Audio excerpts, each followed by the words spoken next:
Well, hey sister, thanks for joining us. Hi, sister. I'm Jamie. And I'm Carly.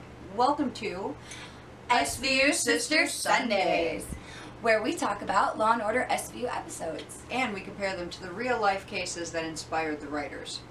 Every Sunday, we sit down and we pick a new Law & Order SVU episode to discuss. Today, we will be discussing Season 1, Episode 3, and compare it to the real case of the Boston Strangler. Dun dun dun! Dun, dun, dun. Who was also known as the Measuring Man, the Green Man, and the Mad Strangler of Boston. His name was Albert DeSalvo. In this episode, they touch on the Measuring Man. The episode starts off with a poor 16-year-old girl who is dropped off at the ER all by herself, where detectives Stabler and Benson pick up the case. She's a model. Her name is Teresa Burgess in the episode, however she goes by Jasmine. And kind of like a jewel share thing, you know, like just shortened it to Jasmine, you know, super ritzy. Poor Teresa, or Jasmine, she is hospitalized because she was brutally. They start investigating at her modeling agency, where they meet a young lady named Deborah, who Benson recognizes from prosecuting the Measuring Man case previously. Yes. They find another victim. This one's name is Vanessa Wong, but this one, unfortunately, she is deceased. She did not survive her attack. Poor thing. So now Olivia and Benson realize that this man is potentially a serial predator. So now they have an MO, which stands for modus operandi, which also means Operating method. Method of operation. Method of operation. It's pretty much his calling card. They go and they find this Measuring Man because they believe that it's him, and they learn that he's recently paroled. They were questioning the Measuring Man. He tries to measure Olivia, and she kicks him right. She sure does. So they go back to the modeling agency, where they realize that little Miss Jasmine stole the photographer's Polaroid collection. Well, apparently this was a big no-no, because there's a big secret in there that he didn't want anybody to find out, which is why she took the photos. What is the secret? The secret is, alright, cover your kids' ears. It's a stash of It is a stash of kitty. While they're looking for this stash of kitty, Stabler find out about it, and they obtain a search warrant, and they're looking for it, but they stumble across something else. And what was that? A photo album of a wedding. So apparently, Carlo, the photographer, whose photos they're going through, and our little Miss Deborah from earlier, they were engaged. These photos were pictures of the wedding. However, poor Miss Deborah was left at the altar. Now, this really hurt Deborah, and she kind of turned really bitter because of it. I get it. And when she found out that Jasmine had taken the photos, Jasmine and Vanessa took them together. They were upset together, and they did this together. They also left together, and that is where Deborah followed them, and unfortunately, her and Carlo wound up killing the girls. So they start, okay, so this is where it veers off from the Boston Strangler case and goes into Yes. something completely else. Yes, that is correct. However, they do come back to the Boston Strangler, aka the Measuring Man, when they interview Deborah, when she confesses to the murders. She takes off her sunglasses and reveals that she has been maimed by, it looks like, some sort of acid or some sort of chemical burn. Her eyeball is messed up. Yep, it looks like she's possibly blind in one eye. And she said that the Measuring Man had attacked her during trial.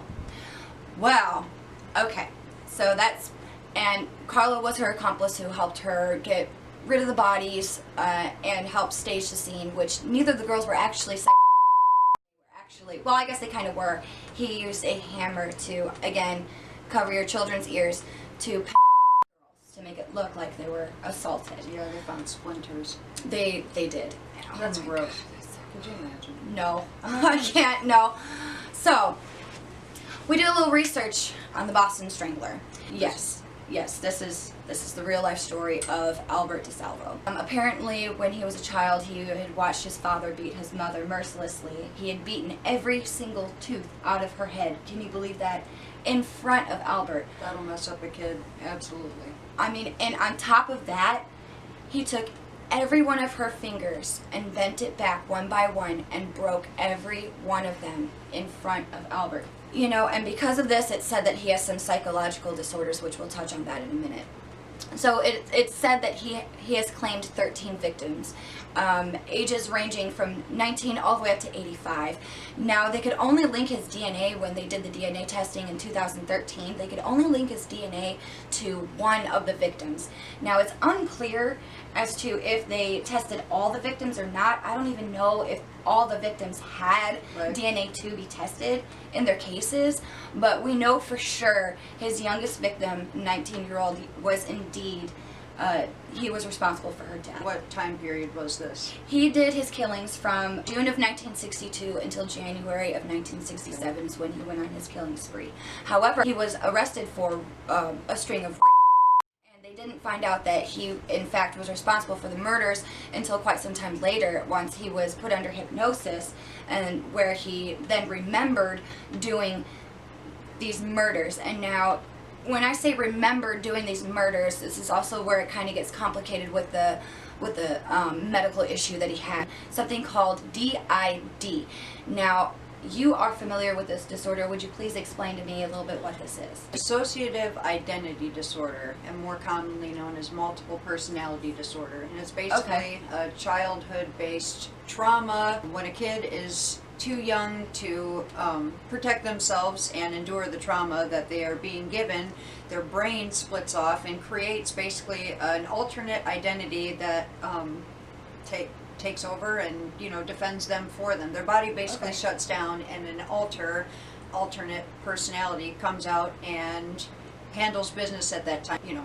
Okay, so that would make sense as to why at the time he did not remember committing the murders, because at that time it was said or claimed that he was, quote, an alter, which is an alternate personality. And from what I understand, when you are an alter, you don't remember anything being the alter. Is that correct? The alters remember what's going on, but the person, say you have alters. Jamie would not remember what has happened, but alter A, B, and C could all tell you what did happen. You are completely blacked out during whatever's going on. You would have no memory of it, but all the alters would remember exactly what happened. It's a very controversial illness. A lot of medical professionals don't even believe that DID is an actual disorder because it's just so off the wall.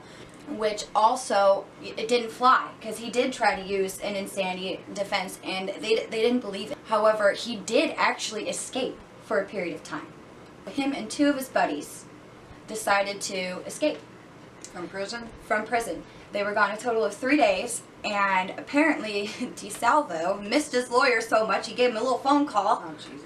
And his lawyer turned him in. Nice. Okay, wait, so let's back up a little bit. He was actually convicted for all 13 murders, and his insanity defense didn't fly? They didn't work. believe him? Nope. So he was put in prison, and he was able to escape somehow. Wow. And he actually left the superintendent a note saying, while I'm gone, you might want to think about prison conditions because they suck. Wow. Yeah. So he went back to prison, and shortly after that, he was found stabbed to death in the prison infirmary. Whether or not he committed all those murders or not, he still was a danger to society. But in conclusion, the Measuring Man did pose as a talent scout to obtain these victims, these young girls, which apparently Albert DeSalvo actually did the same. He would pose as a talent scout to abduct victims who were wanting to get into the modeling agency. He would also pose as a maintenance man, and he would knock on the door and say, hey, I need to fix your whatever, and they would let him inside. He was very skillful. One time he even posed as a detective. Mm-hmm. Yep. And the other likeness of him being out of jail for a period of time in the episode, he was out of jail for a period of time, but he was never paroled. Right. Nobody in their right mind would ever give that man freedom. So they merely just touched on the Boston Strangler case. They spent about this much actually on it. The whole rest of the episode goes into something completely else, but this man himself is fascinating. It was a huge story at that time. Good God, all the there's just so much to it. There's so much going There on. is. He has multiple personalities. He's got a family that they don't know what's going on. He doesn't know what's going on. No, he's got no clue. It was He's amazing just they were able to run catch around. him. Exactly, you know, and I really think that it was kind of a freak thing. I mean, they knew they were getting a rape, but they didn't know that they were getting the Boston Strangler until they put him under hypnosis and he confessed. Because apparently when you have DID, you can't just recall these things, but when you're under hypnosis, they can bring out subconscious memories, which are memories that you're not aware of, and you can then relay the information that these people need willingly. You know, they have a way of doing that. They do. So, but the other likeness, or I should say unlikeness to the story versus the episode, is when Deborah reveals her maiming from the case, from the trial. However, there's no information on him ever harming any witnesses or any survivors. So that part, we believe, is totally untrue. But that is how he was caught. The victim that he did hurt, that did survive, and that's kind of, goes along with it. So, other than that, there's really not much likeness, but I think that about wraps it up. Thank you so much for joining us. Again, I'm Jamie. And I'm Carly. And we are The SVU Sisters. Thank you for joining us, and we'll see you next Sunday. Thank you. Thank you. No, don't.